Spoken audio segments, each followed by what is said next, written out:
Today we are drafting Theros Beyond Death. Let's get started. If you enjoy the video, subscribe for more. Let's go. Hype. Okay, starting things off, the rare you'll love to see, a land. Black-red is a pretty good color combination in this set. In the uncommons, Dragon to the Underworld, pretty good removal spell.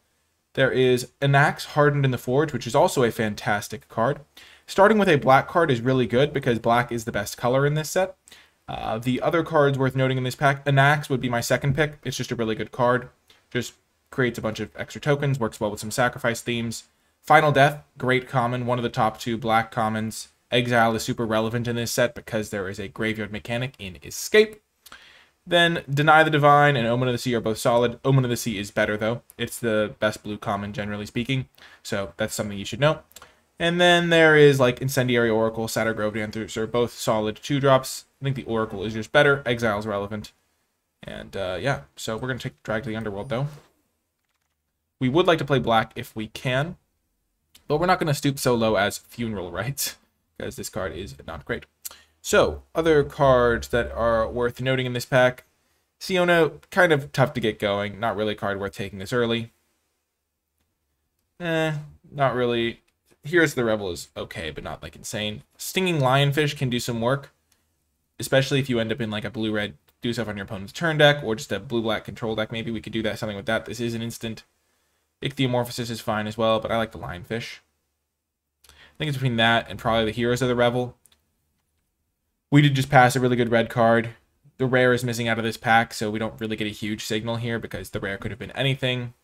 There's nothing too crazy at common. None of these commons are great. I think the best common is probably the Ichthyomorphosis or the Deny the Divine. This card actually is pretty nice because it exiles, and that stops escape shenanigans. When I see for the first escape card, I'll highlight it. I guess this is an escape card. You can exile other cards from your graveyard to cast it, but this card's terrible, so you shouldn't be playing Fruit of Tizerius. Okay, Commanding Presence. Sometimes could take over a game. Like, this card has definitely got some potential. It's definitely an option. There is Underworld Ragehound, which is a great card. Just, like, excellent.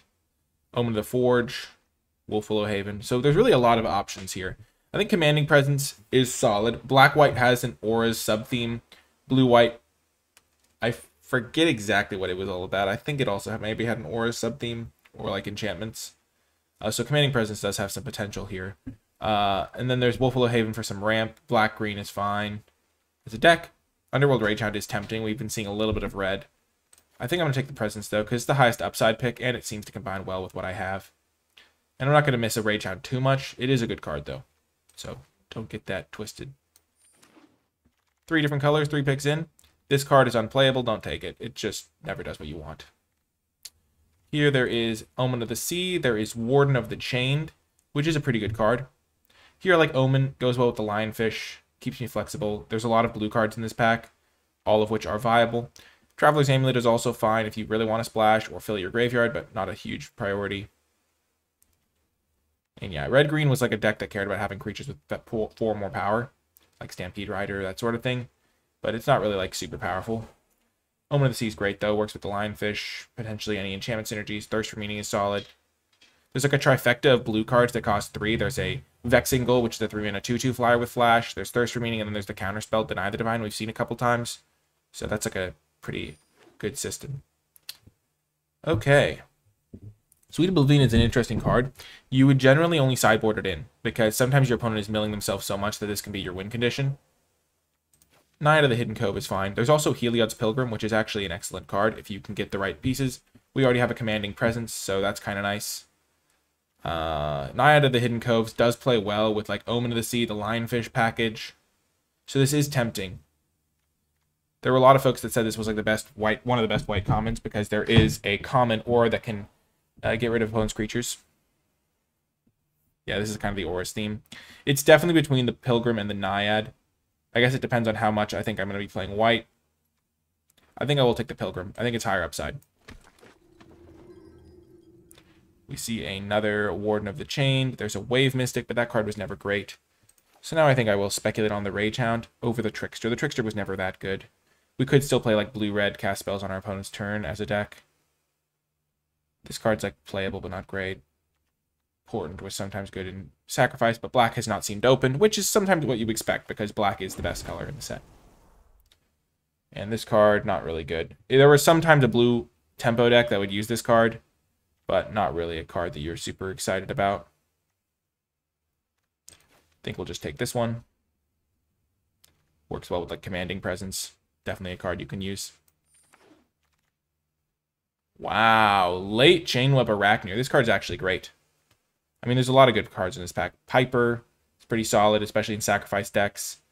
Forerunner and Omen are solid enough. Chainweb Arachneer is actually great. We're pretty far away from being able to use it, though. I think we're just going to take Starlit Mantle, because having a copy of this is fine. I don't think we're really that close to playing, like, white-green. We're just... If we start dipping into green, we're never going to be able to figure out our colors. Get to Deny the Divine now. Late Incendiary Oracle.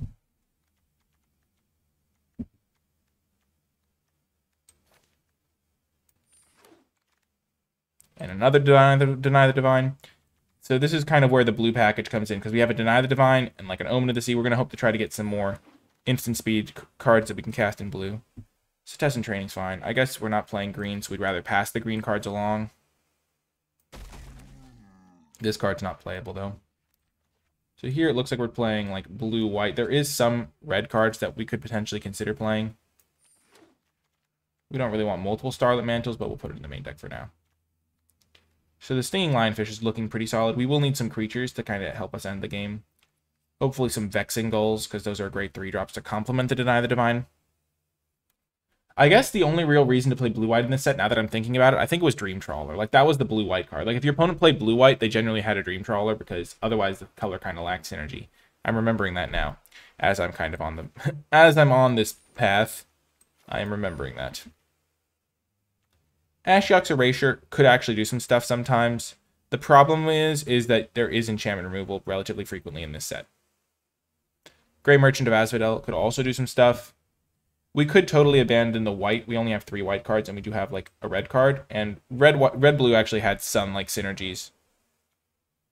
This card's reasonable. We're just going to take Cruel Celebrant, though, I think. Sure, Ashiok's Erasure isn't our color, but it's not really a card you want. You'd rather just have Deny the Divine.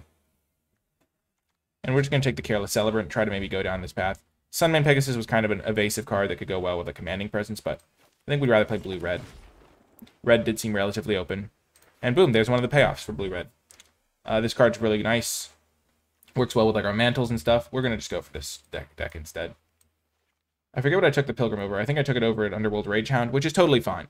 Ragehound is not a card that you need like 10 million copies of. Witness of Tomorrows is great, Vexing Gull is great, but Dreamstalker Manticore helps give our deck a direction, and is overall just a card that we're pretty happy to see.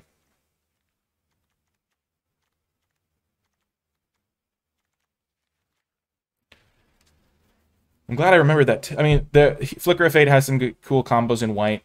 Revoke Existence is a fine playable, but the Manticore is just a great option. And red did seem relatively open. We were seeing some late red cards. Blue seemed okay open. We were getting late Deny the Divines. Maybe people just don't know how good the card is or if it's playable at all. And maybe this stuff won't hold as true in best of 1 as it would in best of 3. Because Deny the Divine does get worse in best of 1, where people are curving out more and you generally have like less time to set that sort of thing up. Oh, it was between the Heliod's Pilgrim and the Naiad, and I took the Heliod's Pilgrim. Now I'm kind of regretting that. The Naiad would have been great in this deck. Making these cost 1, making this cost 2, this cost 1. Yeah, Naiad of the Hidden Way, or whatever it's called, would have been great. But at the time, it seemed reasonable. I had the Commanding Presence. Well, we're back on blue-white. I guess I'm a genius. Clearly Commanding Presence, and everything was right. You basically just... I'm surprised that I get this pick 3. This card is actually insane, and blue-white is back on the menu, folks. This card is unbeatable when you cast it, and so you should always take this card if you see it, and just unless you're literally neither of the colors. Like, there was at the World Championship, someone was playing black-red, and they opened this card, and I think they took it and tried to play it. It was actually a pretty famous pick. But, it was Torolf Severin. He was... And I respect the pick because this card is actually that good, but I don't know if it was correct. We're going to take this here, and then we'll just go back into our blue-white deck. And I think blue-red might be more open, but when you have a Dream Trawler, you have a Dream Trawler. Okay, and now we'll take the Revoke Existence. None of these other cards are particularly playable. This card's sometimes fine. Mokus's Favor is the card you almost always wanted one copy of. Everything's kind of dry in this pack. But we'll play one Revoke Existence relatively happily. Man, Harp is actually a good card, too. I mean, the Lyre. Very flexible removal spell.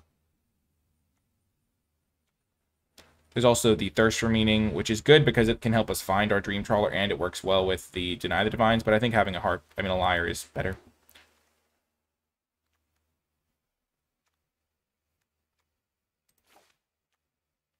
This card was never playable. This card was sometimes playable, and we're seeing great red cards, but when you got a Dream Trawler, you just got to make it work. This card is okay. This card was pretty good. Like, blue-red, I think, was open here, but we're just going to be doing our best to survive until we can cast Dream Trawler.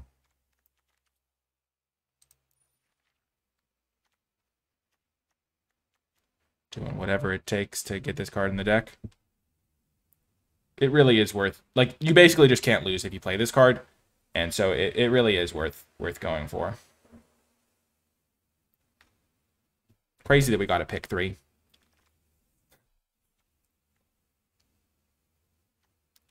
I don't think we'll ever want a third Starlit Mantle. Stern Dismissal is not actually great. We might play it just if we are lacking playables, but it's not a great card. The reason why is because you can't bounce your own creatures, which just removes a lot of the combos that this sort of card has. But we already have 2 Starlit Mantles, so we're not going to play a third.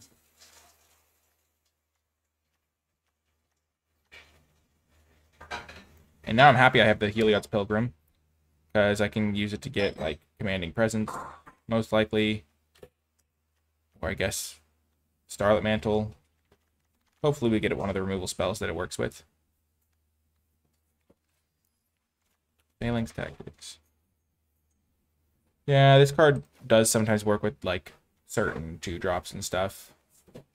We don't really have a lot of creature stuff. You look, we have 4 creatures, so I don't think we can play this card. We might just have to take Rumble Sentry.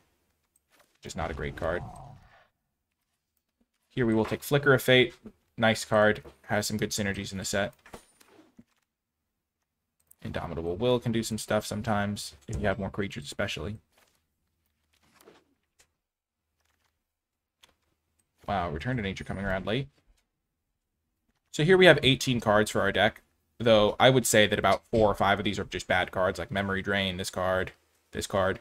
It all gets buffered by Dream Trawler, so our results are going to be tied to how often we draw this card, so we're going to want to have ways to do that. This card's pretty good, as is Threnody Singer. Here is a good escape card. Like, just a nice card.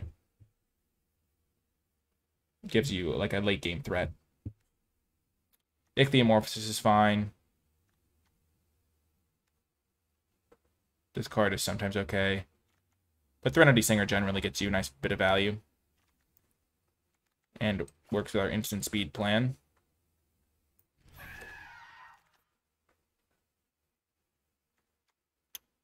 So here are the Pride. Nice 2-drop. Commanding Presence. Not really a card we want with only 6 creatures, and we already have a copy of it. Here, it's just pretty clearly Vexingle, I think. It works perfectly with the Deny the Divines and all the instant speed stuff we have going on. This card is a great card. Great removal spell. Elspeth's Nightmare is fantastic. This is so heavy on the colors, though, that I'm not going to try to splash. 2-drop. We already have a decent amount of 2-drops. A lot of them are bad. But I still don't think we want Hero of the Pride. It's just like a 2-mana 2/2 in our deck, even though we have some Aura stuff. I think Vexingle is just the perfect fit.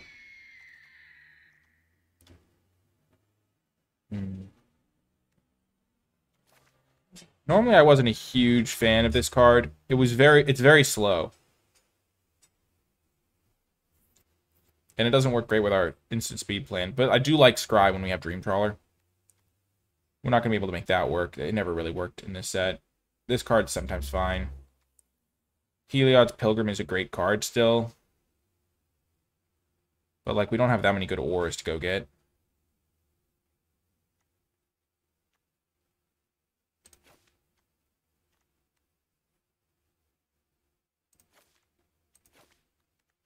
I guess I'll take the Pilgrim.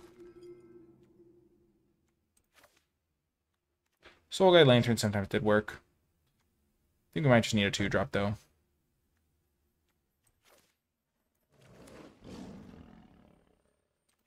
Thirst for Meaning. We have the Holy Trinity. Vexing Gold, Deny the Divine Thirst for Meaning. This card's funny. Sometimes you would just get wrecked by it. Cling to Dust is solid. This card's also fine. This card's great. One of the best red cards. This card's actually insane. I honestly... I can't believe we're seeing this card, like, pick 6. It's like one of the best cards in the set. It might be the best uncommon in the entire set. You just get so much value. We're not going to play anything else in this pack. Might as well just take the great card. This card's reasonable. Again, we're fine playing, like, mediocre blue-white cards and then having a Dream Trawler. That's, like, a totally fine game plan. It's not necessarily the most interesting game plan, but it's a fine game plan. Like, we got enough playables. We're going to have, like, reasonable cards in our deck, and then we're going to have, like, late-game win gone. Our interaction is lacking. If we'd managed to get one of the removal auras, I believe it was called... I want to say Dreadful Apathy, but that could have been a card from Amonkhet. It was 2 and a white for an aura that basically pacifies it, and you can pay 2 and a white to then exile that creature permanently.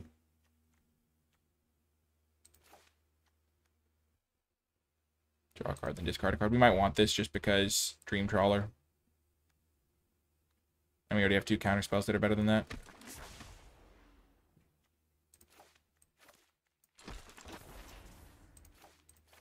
Sure, we'll take Soul Guide Lantern.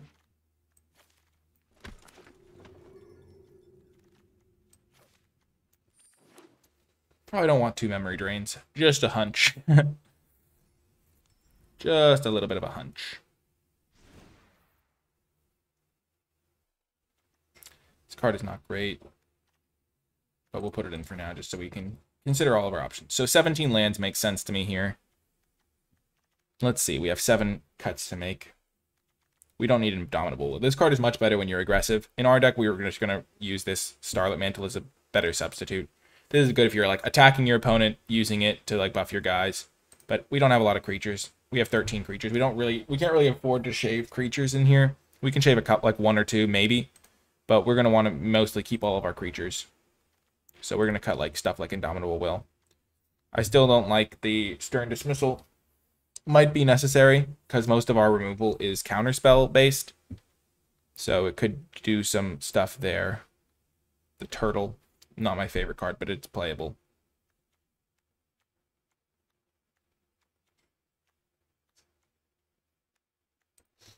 So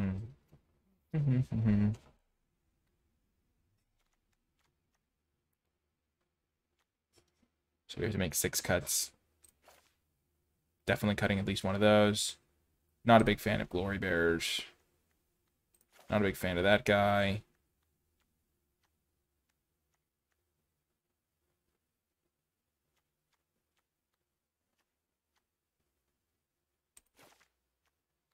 I think I'm going to play this Stern Dismissal.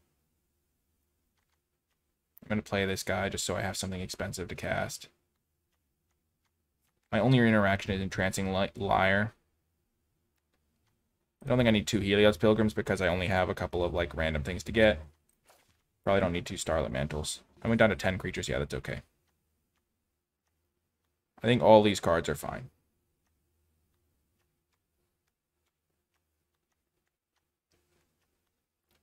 Yep, let's check the colors.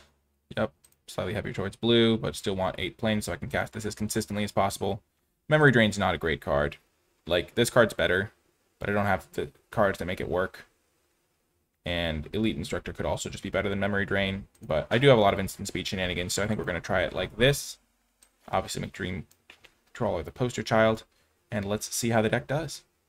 Before I get to the games, I want to shout out all of the patrons who support my work at patreon.com/NicolaiBolas. If my videos have provided you with some value and you'd like to help me make more of them, you can do so via Patreon with a small monthly pledge. Even $1 a month does go a long way, and patrons gain access to exclusive bonus content and rewards as my way of saying thank you for the support. You can find more information at patreon.com/NicolaiBolas, linked in the description down below. But without further ado, let's get to the matches. Welcome to round one. I realized that I had the wrong overlay, so hopefully the draft was still viewable and stuff. We'll have to check that later. Great hand, because it has our hero. Now we just want to draw land so we can cast this. We're already 2/3 of the way there.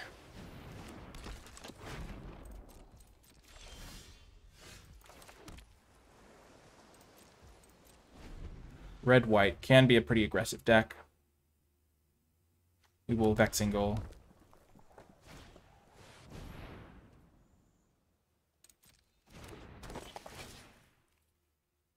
Glad we did not play the Liar. That would have been bad.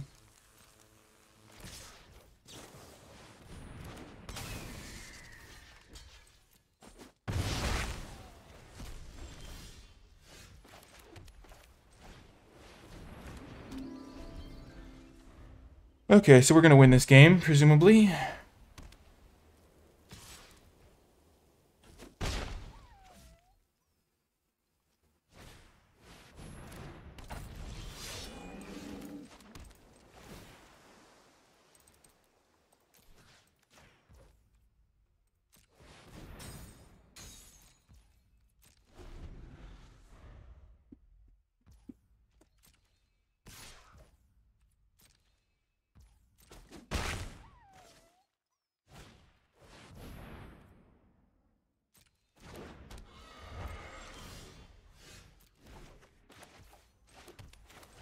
Luckily, we had those two planes.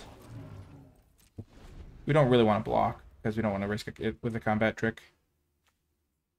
But we can. Or we could just wait. Because then this will protect it.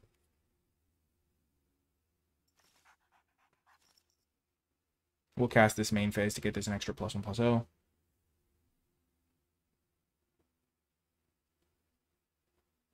It's kind of funny because when I was drafting, I was like, oh yeah, the only reason to play blue-white is if you get this card. And then at the time, I didn't have that card. And I was like, okay, I guess I'll transition to blue-red. Yeah, they just concede. There's no way they can.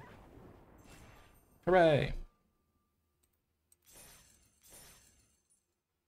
Now I'm just, yeah, pretty funny. Classic Dream Trawler action. Like, we will literally win every game we play that card. First picking it is probably the best thing you can do in the entire set, because then you know exactly what colors you're playing right off the bat. And the colors were vaguely open, like blue was relatively open for me. White wasn't particularly open, but we'll take it.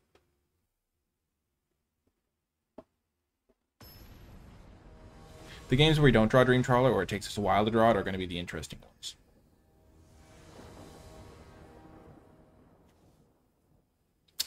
Yep, easy keep. Yeah, even if Thirst Ring need to help us find our lands on the draw, but like not going to be super compelling gameplay for a little bit. Okay, now that we drew this card, it's going to be easy to win. Because now we have like early defenses.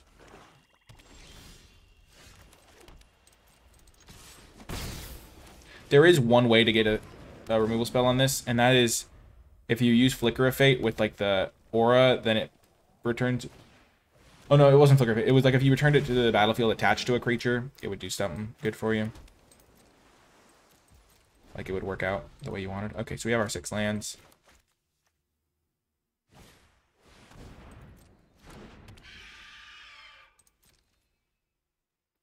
We'll double block if they attack.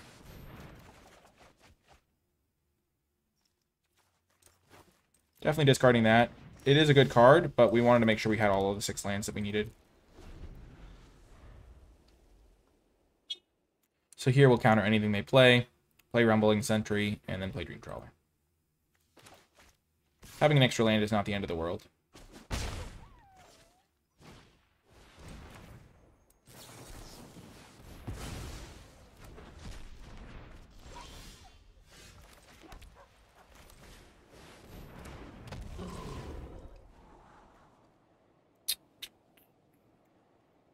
Do I want Commanding Presence? Probably fine.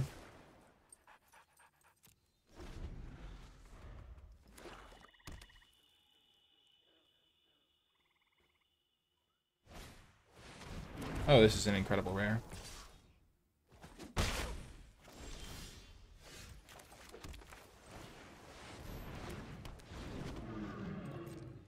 Still nowhere near Dream Trawler level.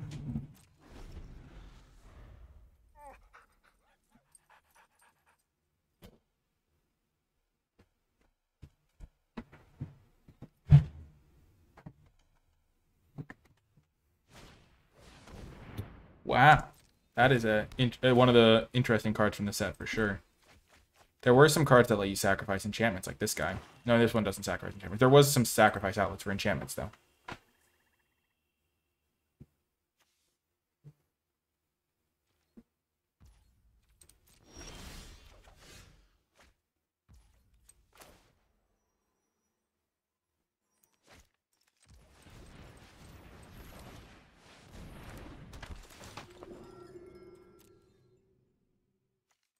I'm just going to get the mantle. Just safer.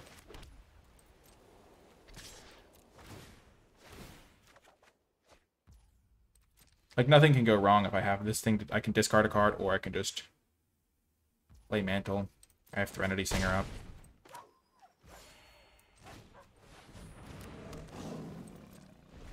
Like, there's realistically no way I can lose. Barring, like, a crazy sweeper or something. Which I don't really remember there being. And every time they cast a spell, they lose a life.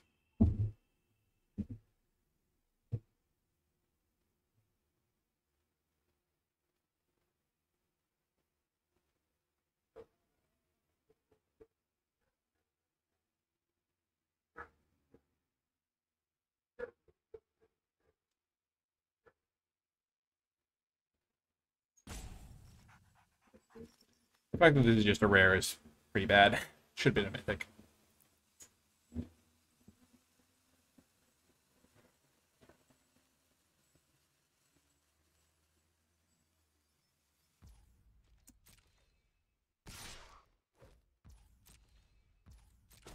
Oh no, I'm being chipped away. I could have cast this, but I'm just going to hold up Starlit Mantle.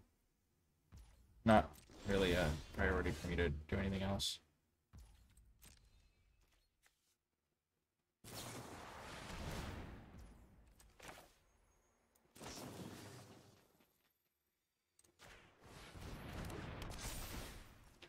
We're going to just try to make sure they don't have time to draw whatever they need. Like, yeah. We could have discarded a card to protect it, but we don't want to get randomly tempoed out or something weird. Ooh, yeah. Another win.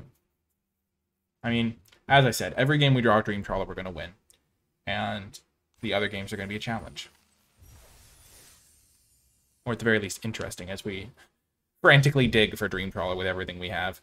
Like, Omen of the Sea is basically like scry 2 and then draw a card, and like dig 3 cards for a Dream Trawler. Scrying is very interesting in this deck, because unless it's something very, like, perfect answer for the board, scrying it away to try and find Dream Trawler is probably the answer. But yeah, pretty good. 2-0. I mean, this deck is not the most interesting to play, but that's how it goes. Third pick Dream Trawler. Okay, this is going to be one of those interesting ones. Definitely a keep, but we'll see where we shall see. If they play a Plains here, okay, they don't play a Plains.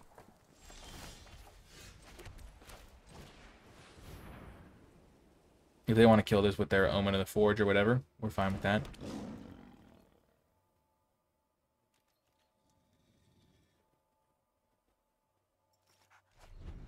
They do not.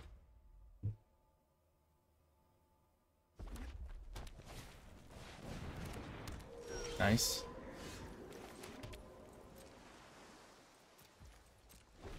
This card is good.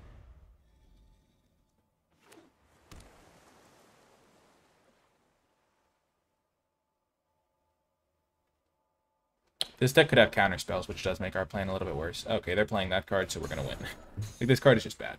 Like, you should not play this card. There's very, very niche decks where you can play it. but generally it's just like not a playable card.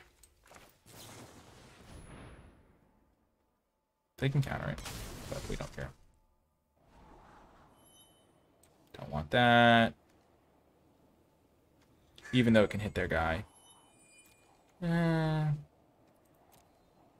It cantrips. Okay, I guess we will keep it. And we do want our only removal spell.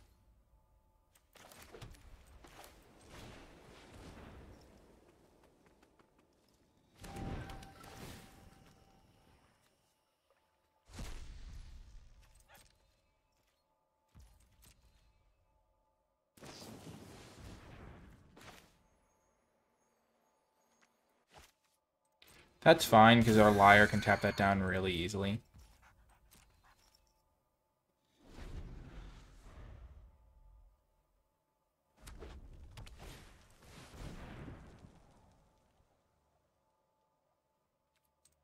I don't really care about a one-powered flyer. That's just the way of the world.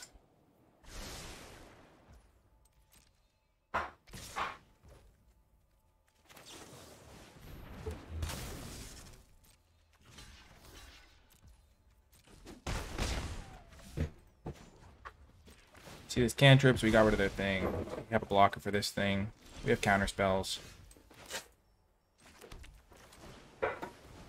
We're in fine shape. Like, we're hitting them just as hard as they're hitting us. We're not really. Okay, I guess this turn here they are. Okay. Sure. That's fine. I'm glad they're using it on this guy instead of this thing. I honestly forgot they had this 1/3 blocker. We can just sacrifice this if we need to.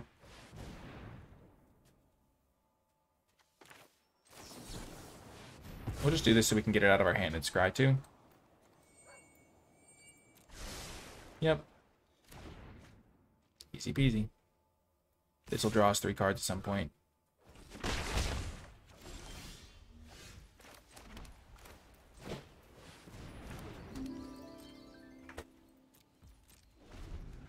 And by some point, I mean probably next turn.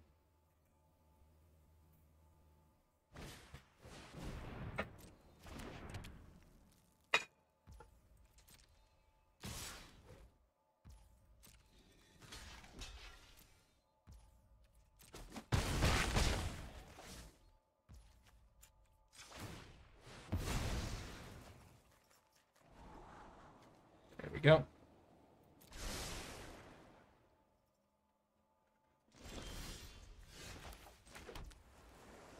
They probably have a counterspell, is what I would bet. If we resolve this, we win, so we can be a little bit patient with it. Because they've been holding up 2 mana the entire game. Just like we've been holding up our mana for our counterspell.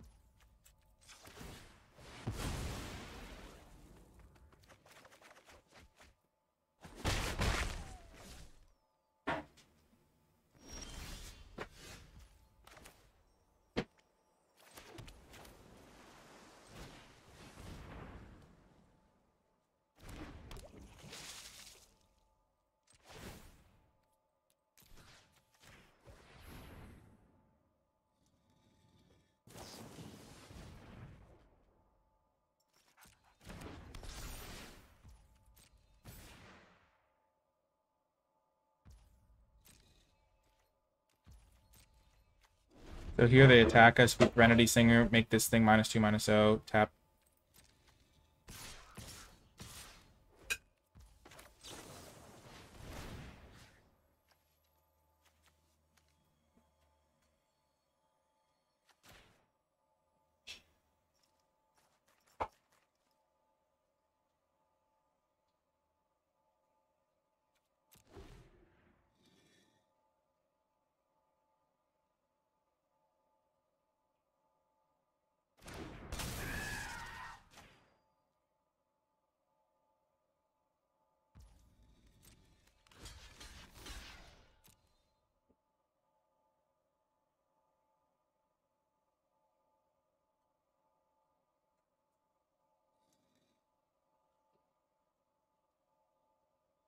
Killing this will make it harder for them to hold up their counterspell.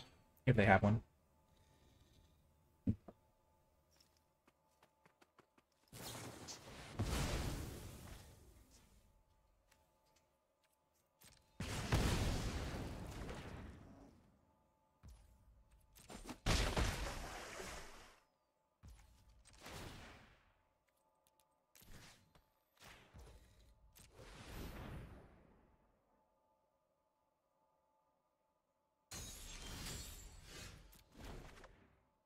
Okay, we're fine. Like, this makes me think of Deny the Divine. Okay. Sure. Okay, it's not Deny the Divine. We're still fine.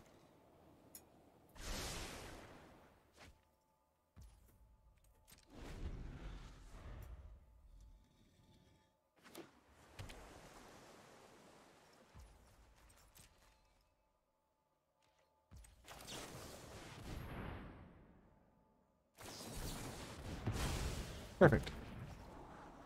I think they're going to regret using that counterspell in about 10 seconds.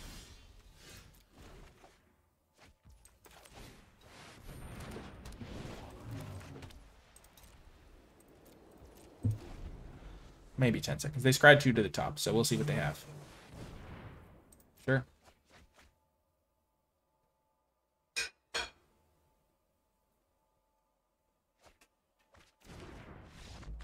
Yep. That's about how it goes. As I said, the gameplay here is fascinating. Though, to be fair, I was playing around some stuff.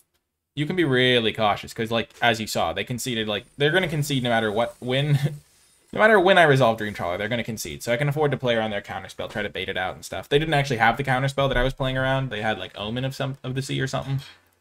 Or it was Final Flare, or a card like that. It was like a removal spell. But still, patience is a virtue. You can afford to be patient.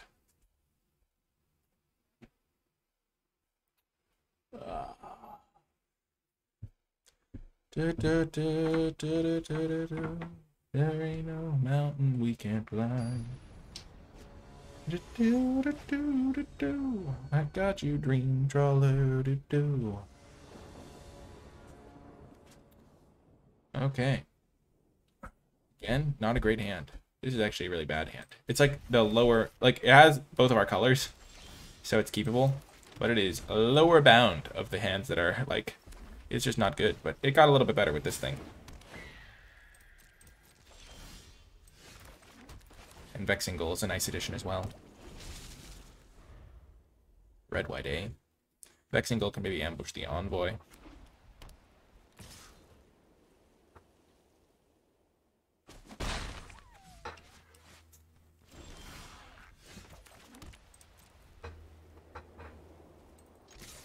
Charge!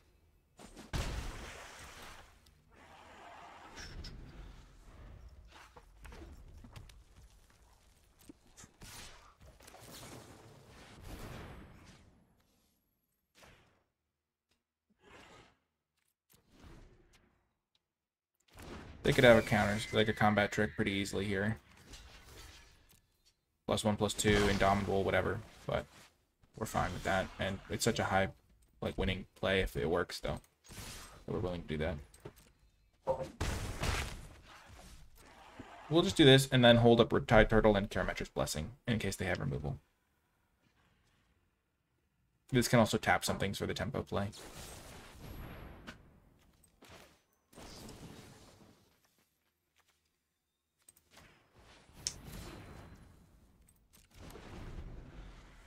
This card's devastating. I'm glad we got it out of their hand.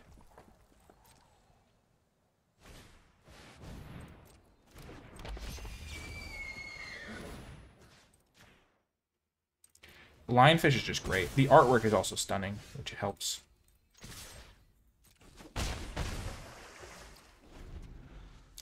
So I can bounce this and tap something else.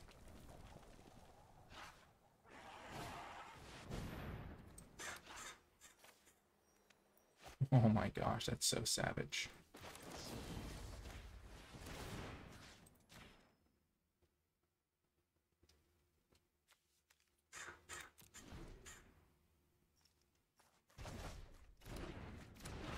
Discard.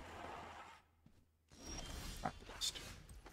And now we pretty much just win.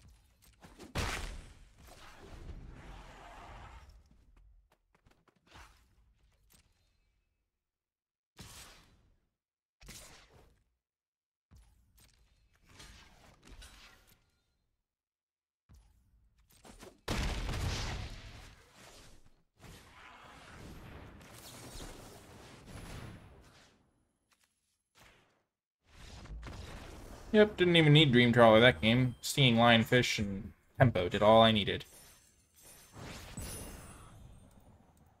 Not gonna lie, this is pretty fun to play. It's very satisfying. Sometimes it's nice to just have a nice, easy draft where you just crush all of your foes without too much worry. I mean, we were even a little bit mana screwed that game, but it didn't matter, because when you play these flashback formats, if you know what cards are good and your opponents don't, it just makes the draft, like, 10 times easier. So hopefully this can help you folks out. Maybe get a little bit of insight. Also, comment if you have any questions about specific cards or things like that. And I also have tons of draft videos on this set already made from when the set was, like, out normally.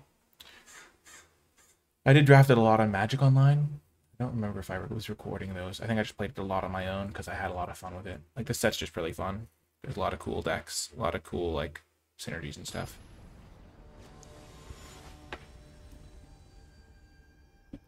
There was even, like, situations you'd get in where your deck was so good that you just started, like, drafting ways to beat Dream Trawler, like discard spells and stuff, which is funny. Maybe we'll get to do this. See how that goes. Normally I don't like to go, like, just too off the deep end, just jamming it on, but...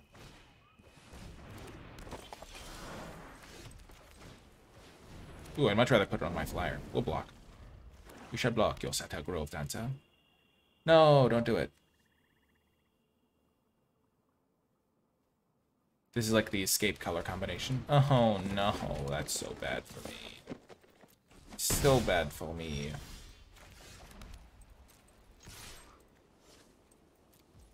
I almost clicked the attack on accident.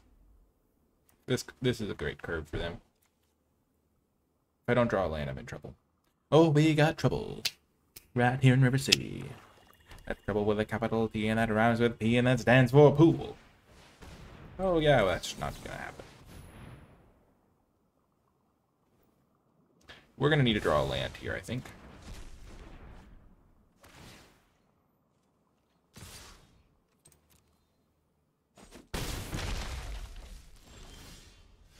Nice.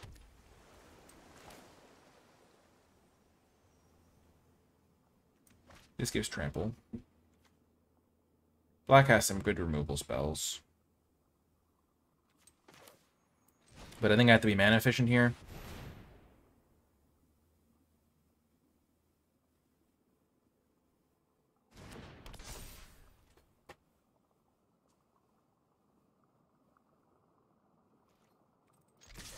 I'll hit them, and then I can make a chump blocker.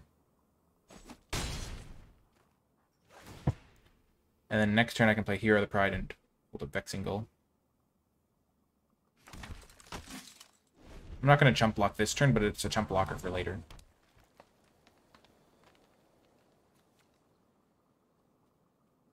Or I can use it for double blocks or something if I keep getting hits in.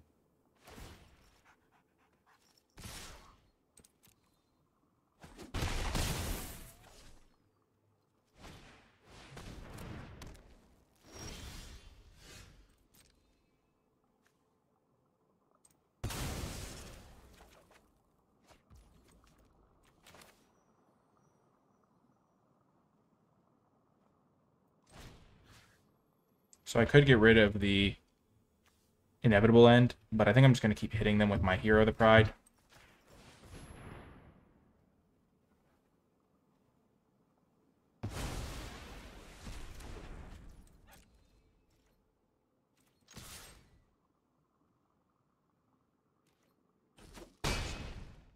And I am being supplied with a steady stream of creatures. And it does hit them pretty hard. So we can trade this, or at least threaten the trade.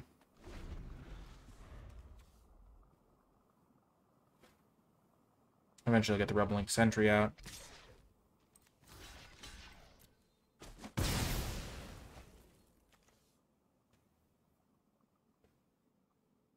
wonder what they have.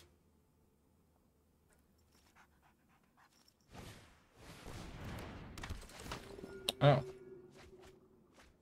That's a good card. Oh, and they milled another one? That's lucky.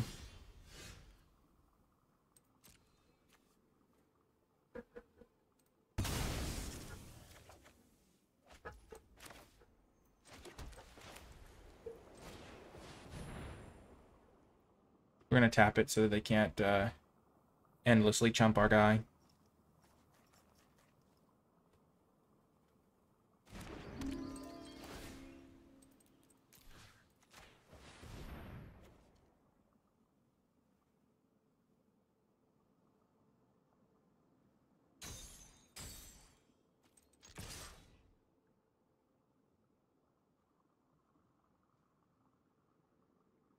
One of the best things about Liar is that, like, if they play this thing and try to block us again, we can just do the same thing. We can untap it and tap their guy.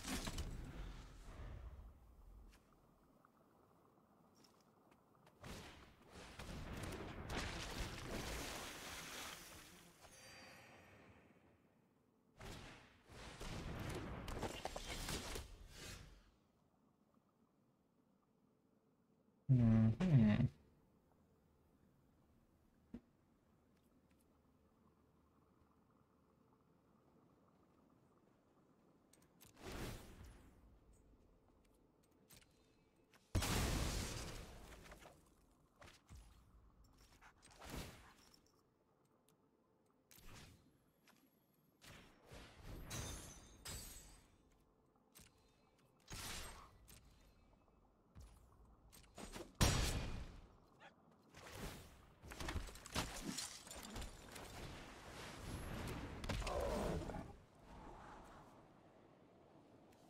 We don't really have the mana to spare on that. We'd rather just try to find our trawler.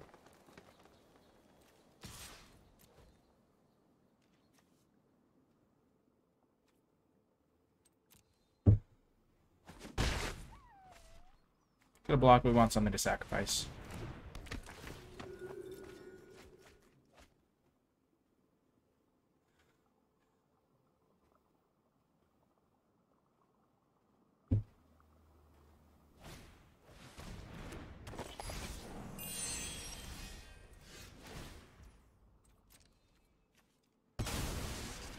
See what we draw.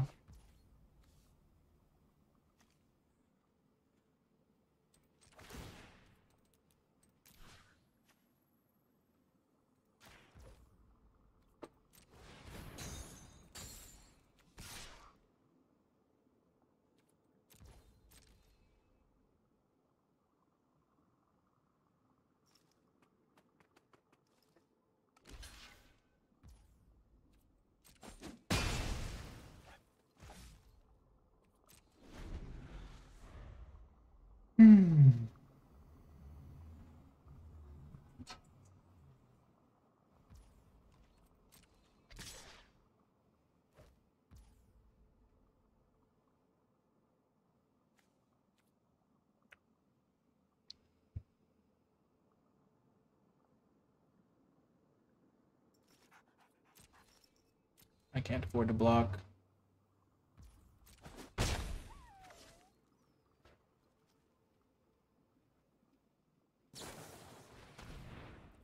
Yeah, I'm gonna fall short here. Maybe I was supposed to kill the inevitable end, but I felt like I was under a lot of pressure at the time. But that decision could be the one that cost me. Also, the fact that they have, like, infinite loops of Acolytes of Affliction is really bad for me.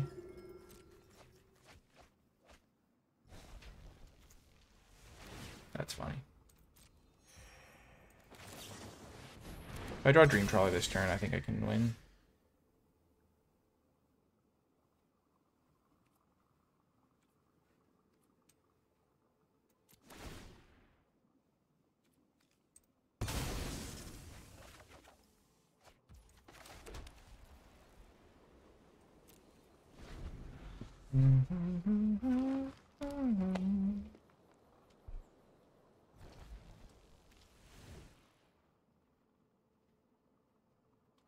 Yeah, we're gonna lose this game. I mean, they have a solid deck.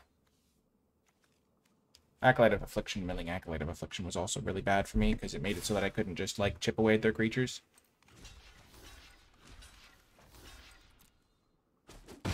Yep. Rats. Yep. Combination of factors there. You can't win every game, for starters. Second of all, I mean, I didn't draw Dream Trawler, which meant that the game was going to have to be one I won with my scrappy collection of blue-white cards that aren't Dream Trawler.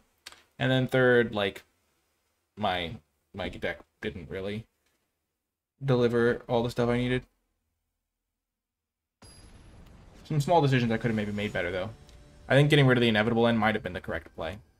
Getting rid of their 2-3 felt really good at the time, but because it could give their stuff trample, which I was afraid of, but, you know. We're going to keep this hand. Omen of the Sea hopefully finds us something. It is not a great hand, though.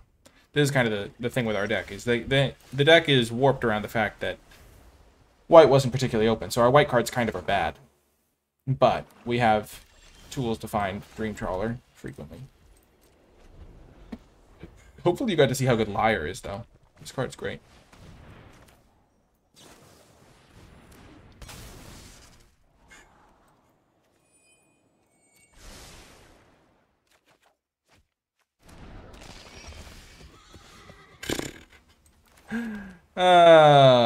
Rich. I no longer have an aura to go get.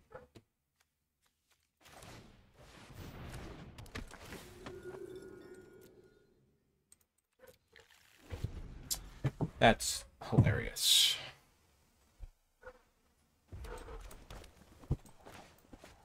This thing cannot block.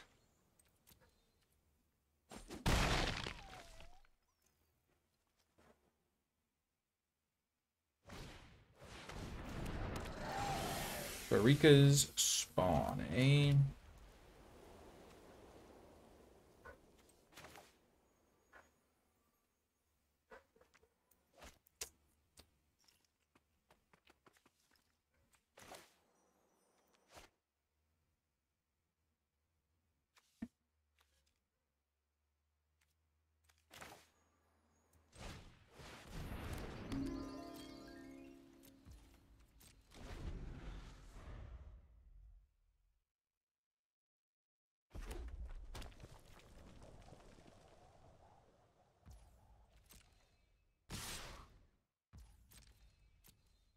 I'm going to take all the damage here and then use Stern Dismissal on their end step.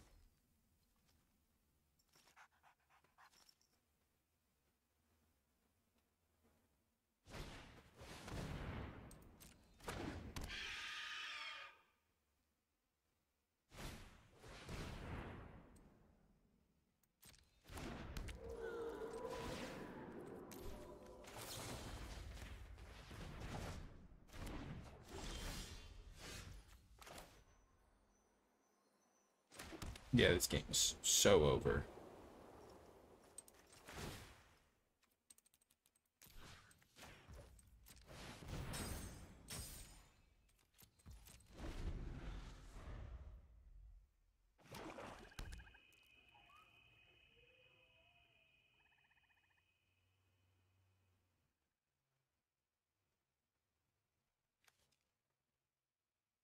No, Flicker Omen of the Sea, I think.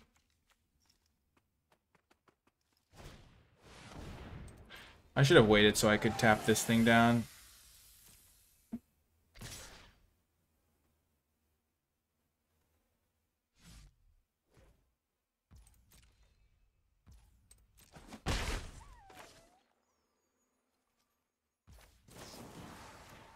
There's always a chance when you have Dream Trawler.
Yep, that's bad.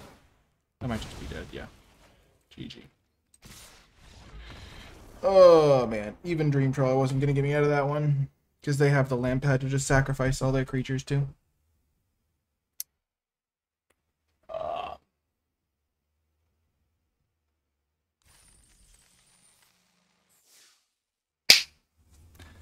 The Heliod's Emissary is not a good card in my deck. Naiad would have been infinitely better for me. But I think it was a fine pick that early in the draft still. Because you get a removal spell, it's so nice. I just happened to draw both my auras there. Not a great hand again, but we kind of have a game plan. Defend, attack.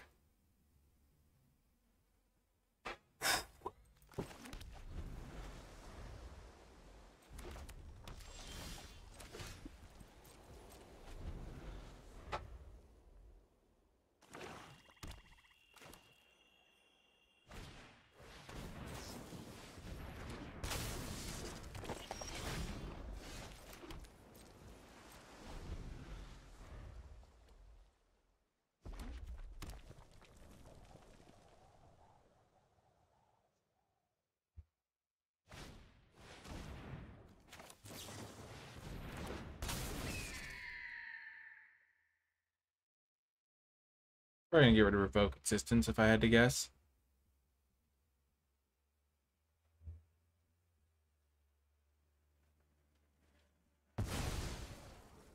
Really? They must have the Ionis card.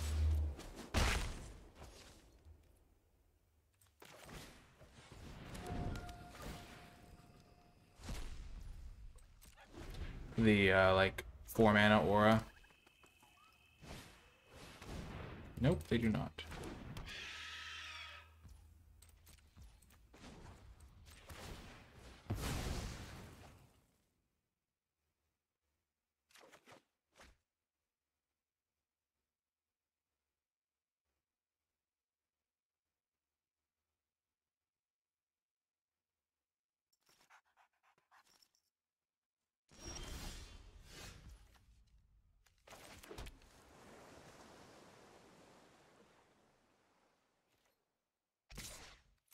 I would like to trade.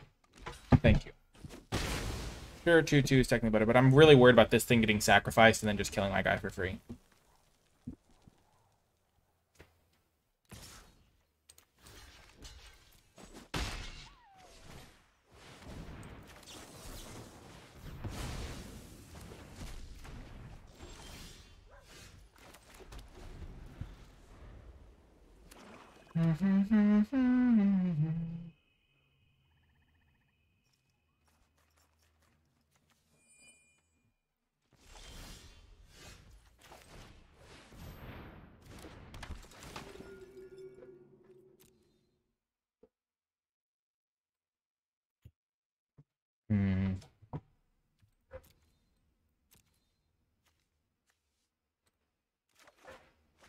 Just gonna take that one. Feel like the commanding presence isn't gonna work out because I don't have any evasion right now, and they have a lot of mana and cards and stuff.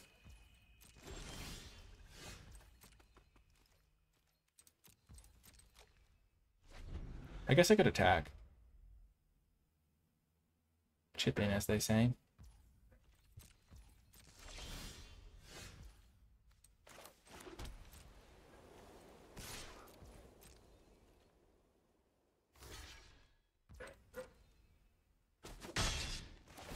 That's surprising.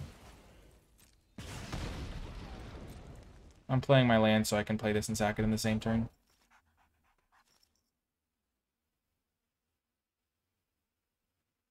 If they try to kill this, I'm going to protect it. Because a 1/6 blocker does do work.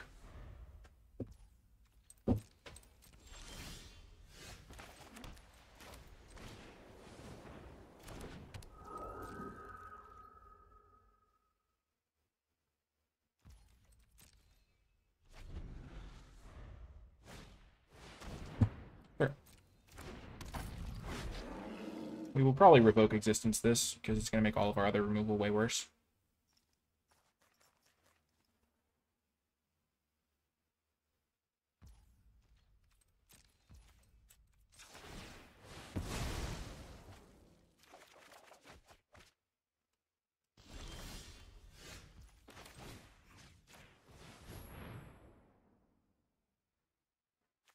They could sack it to something else. Oh, they can sack it to itself, right?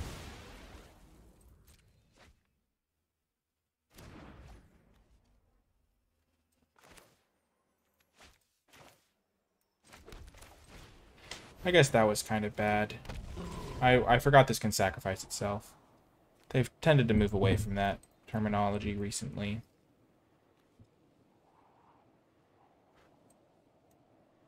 I think this will probably do work at some point. Yeah, that was bad. Mistakes were made.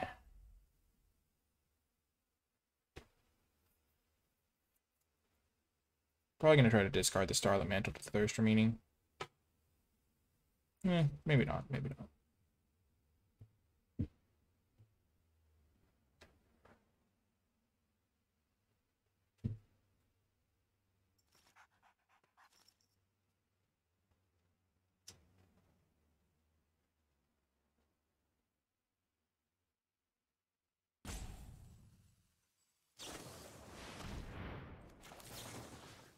And now Karametra's Blessing protects it. So I actually have a really good plan here. I can just kind of keep hitting them with this Rumbling Sentry for the rest of the game, because I have Flicker of Fate to protect it, Karametra's Blessing to protect it.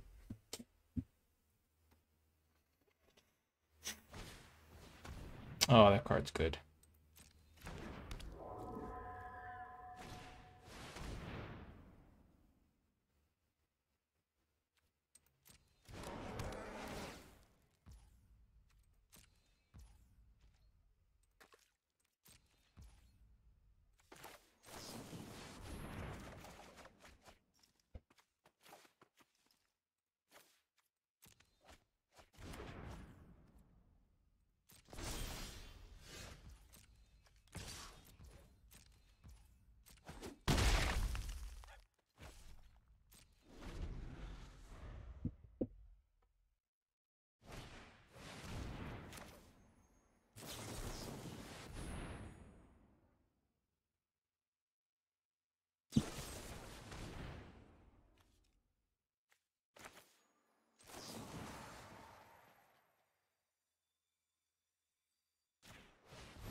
Sure.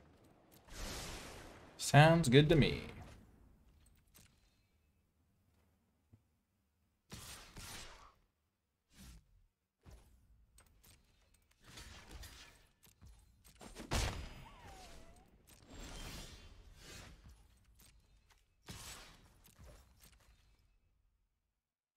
I guess I could flash in Threnody Singer just so I can, like, hit him better. But I kind of like saving it for the Lionfish.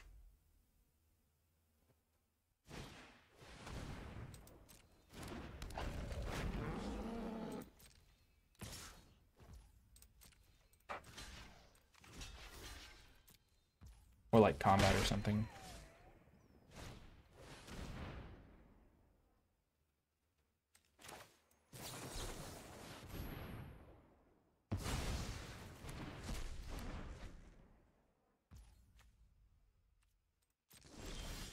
I'm gonna play the Lionfish so I have extra devotion to blue.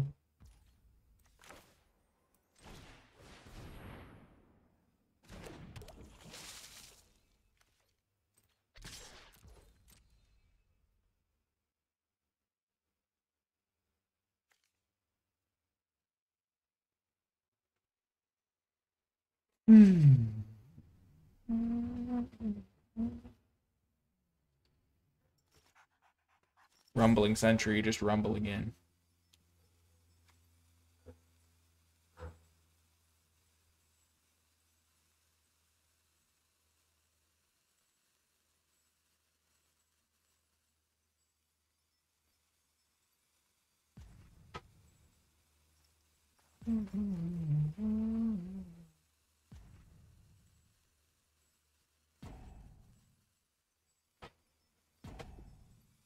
Man, this is a fun one. I like these sorts of games where you just tempo them out with like your threat and then keeping them off balance with your counter and your flicker of fate to protect it and your other thing to protect it.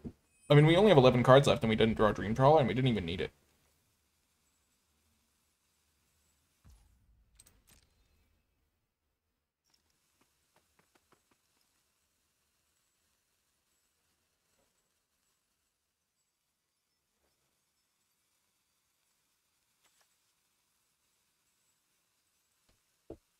The classic Catablipus. Nice. And I can flash this in to tap something down if I need to. I'll actually accept that. I just need to keep this thing alive. Like, I could try to protect that, but then I have no win con.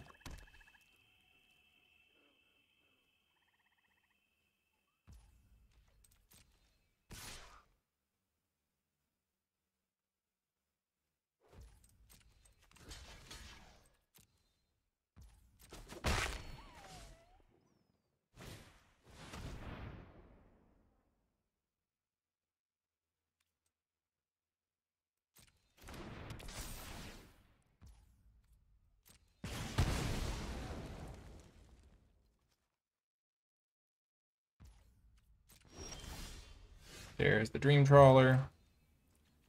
I think they might go for the double sack for the Slaughter Priest.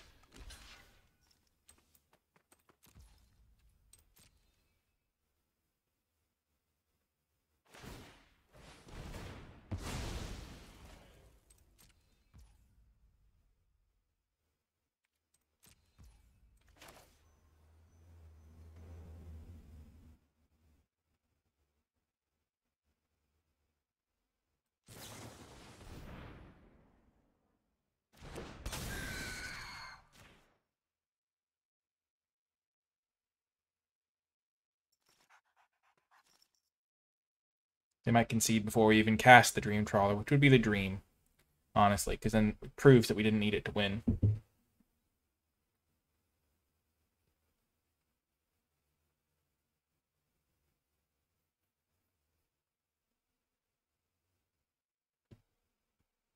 So that'll bring it down to 3 power. It's not enough to kill the Rumbling Sentry.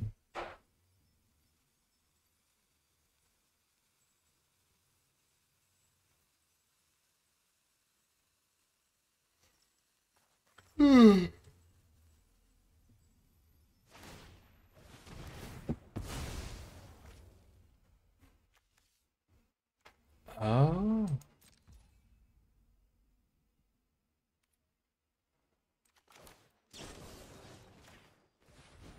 I did not remember that it could sacrifice things like that.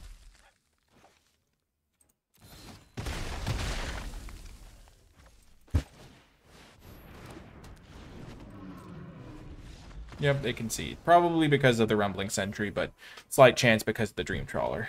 I think that's 5 wins. Pretty good. Pretty good.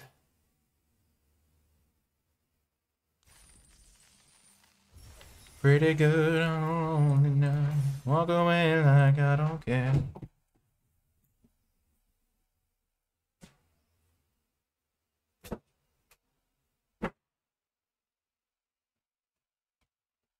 Ooh, just classic getting up, closing doors, getting up, closing doors, opening doors, closing doors. Marbled. Marbled. They have a Kaito. Ooh, nice. Free win. Actually, not quite, because we don't have any creatures yet. Once we draw a creature, it should be free win, because we can stall with the stuff we have. Until we get to 6 lands.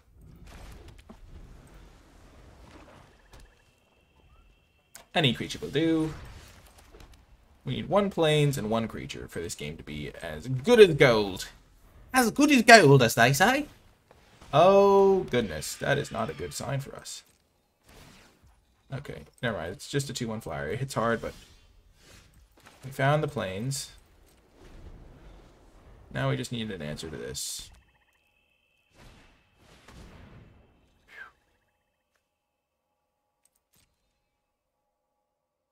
Okay. Enchantment. They can put a creature in a land.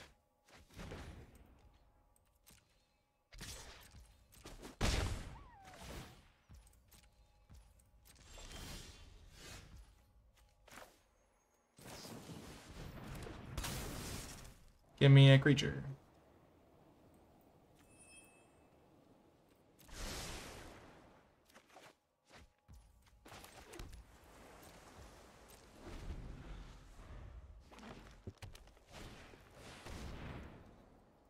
Okay, yeah, that card's good.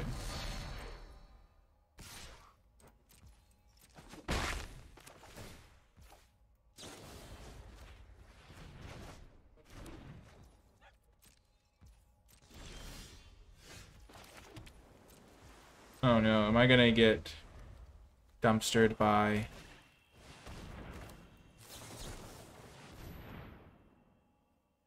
Maybe by scrying the land to the bottom? I think it was probably correct to do so, but...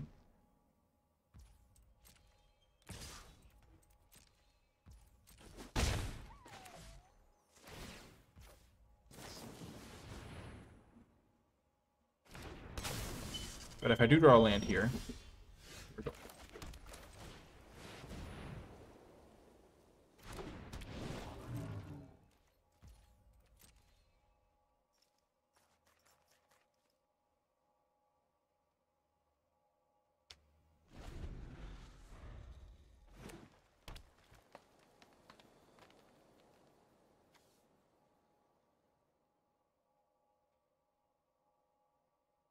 Could have kept the turtle to have something extra to discard.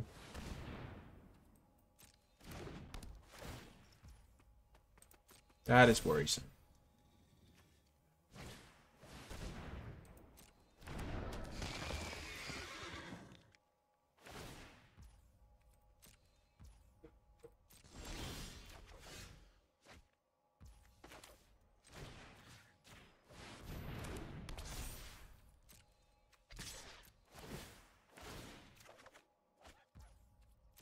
Oh, perfect draw.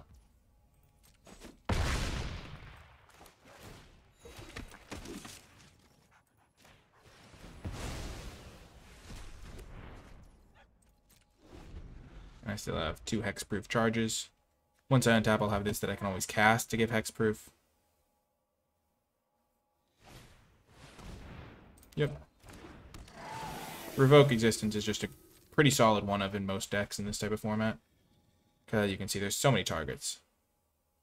I mean, throughout the games, I've never really had no targets for it.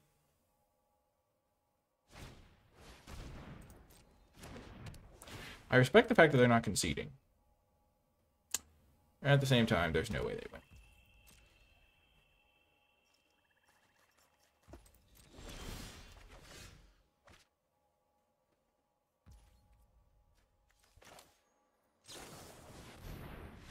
Draw 3 to give this thing extra power on my turn. Oh, yes. Feels good, man. We're 6 wins in.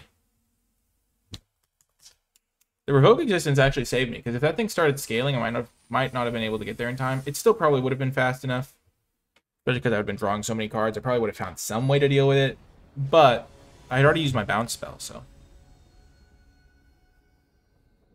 Ah, the BD hiccup.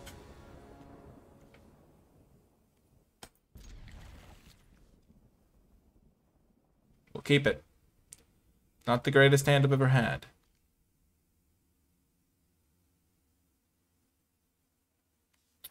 Mostly because it's lacking the key ingredient. The secret ingredient to my secret ingredient soup. Nothing. Spoiler alert.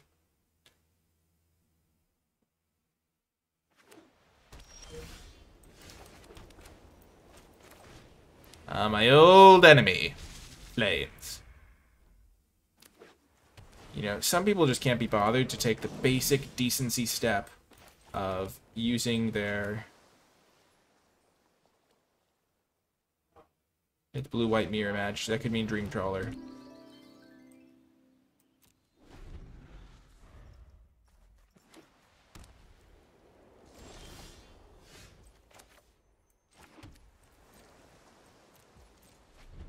Bum, bum, bum, bum, bum. Okay, I'm just gonna pretend as if they have Dream Trawler for most of this game if I can. Okay.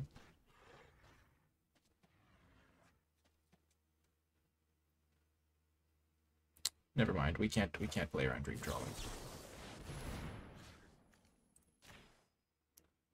I think that, yeah, that card's really worth countering. I want to save this Revoke Existence for a little bit if I can.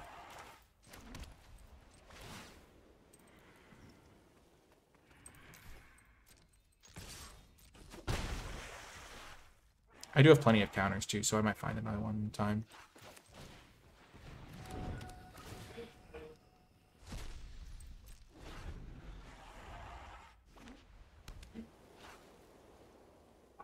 Also, the Liar can do good work as well. Yikes.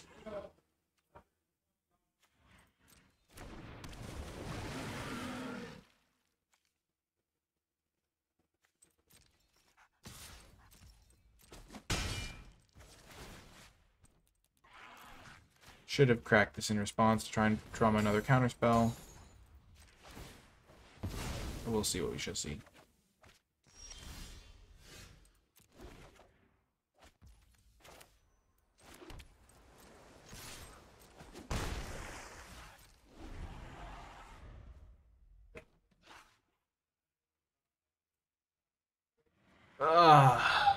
Liar actually is one of the answers to Dream Trawler in this set.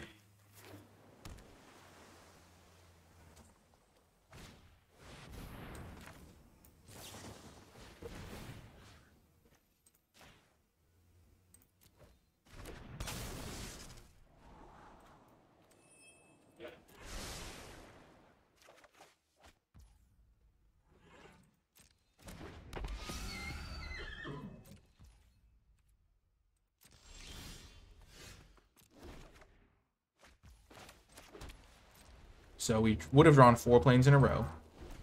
However, we're going to use the Flicker of Fate to exile the Omen of the Sea to tap that thing, and then we'll sacrifice this to scry even more. Hopefully find what we need.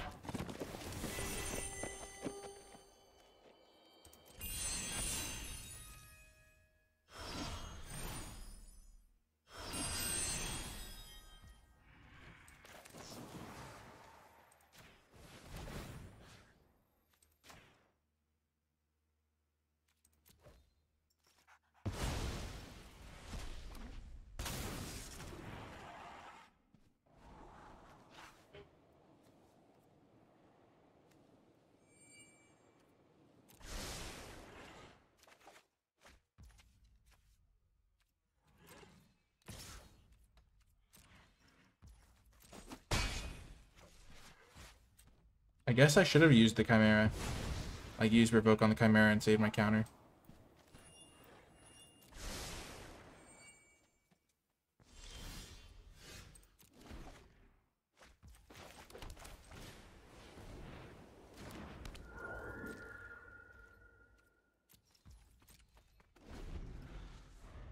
Draw 3 here. Hopefully after chunk blocking.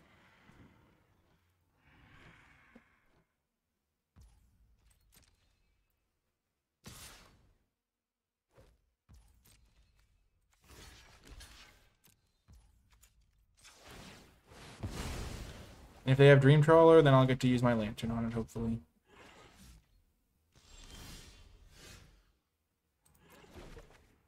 Nice.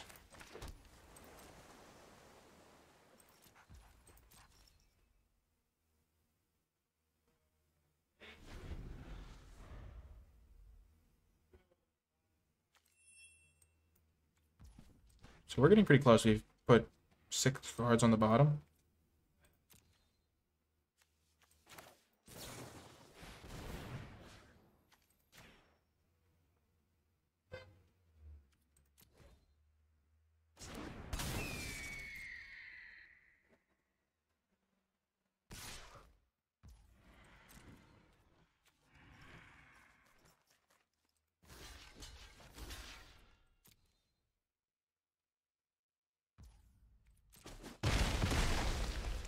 That worked out.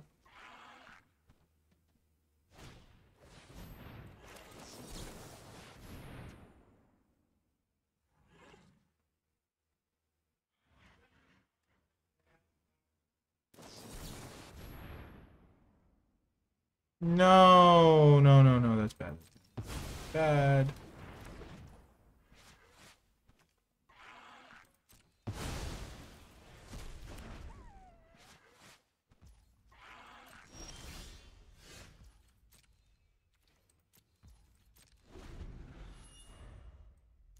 So I have 6 there.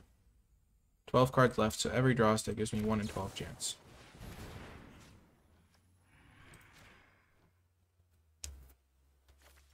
The turtle was actually one of my better draws, probably.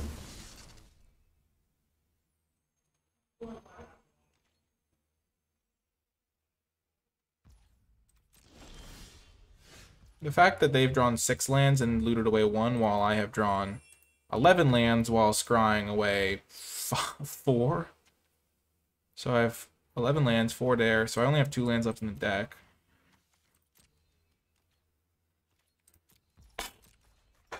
Real bummer.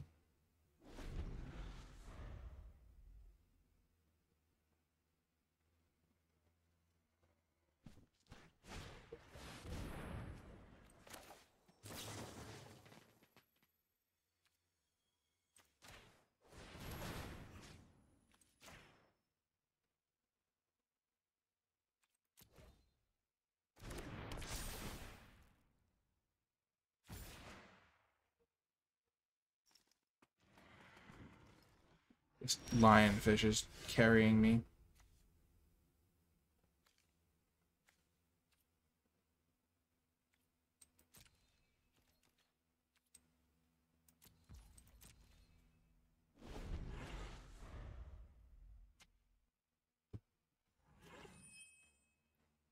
I think I need to draw all spells the rest of the game, because they have all spells.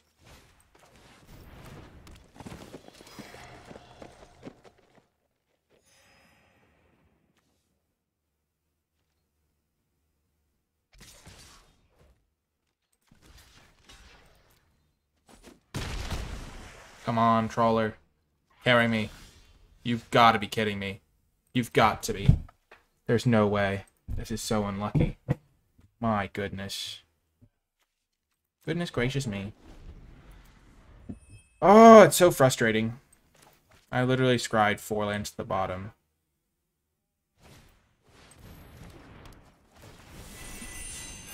I take 3, 7, 10, 12. Go to 1.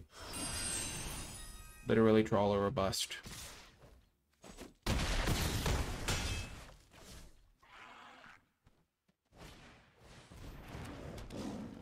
Don't even think it's good enough now. Where were you when I needed you? So sad. Just really unlucky, honestly.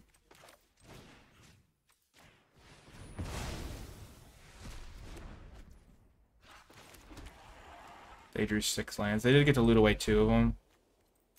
But if it had been not in the bottom, I think I honestly needed it last turn. So if it had not been in the bottom 8 cards in my deck, that would have been fine. Or if I'd just drawn like a reasonable amount of spells over the course of this game.